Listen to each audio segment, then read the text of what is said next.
राज्य में आज युक्त 2 प्राक्टिकल परीक्षा आरंभ।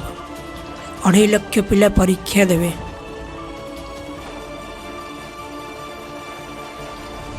छात्र छात्री माने ऑनलाइन युक्त 2 सर्टिफिकेट प्रोविजनल माइग्रेशन और सर्टिफिकेट प्रतीक भी पाइपर।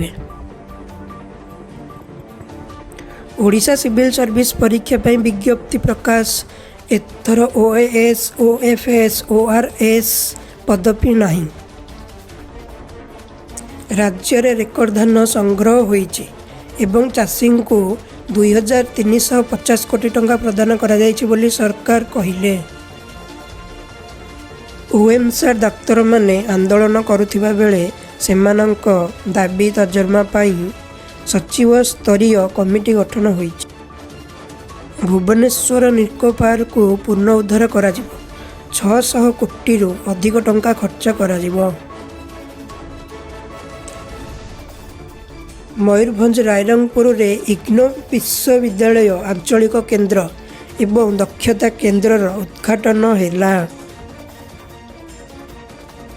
नुआ वर्ष रे केवल भुवनेश्वरिया पीदेले 32 कोटी 55 लक्ष टंकार मद।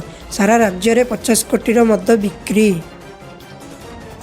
अनुगुल छेंडीपदार अतिरिक्त तहसीलदार लांच नेबा मामला रे गिरफ हेले। पुरी जिला काकटपुर थाना निकटस्थ रामेश्वर जंगल रे पिकनिक बेले युवकों को मद बोतल भूसीदेले युवक। राजधानी रे राति रे पुलिस पेट्रोलिंग भ्यान रो आग चक भांगीगला। अल्पके वर्तिले 4 कर्मचारी।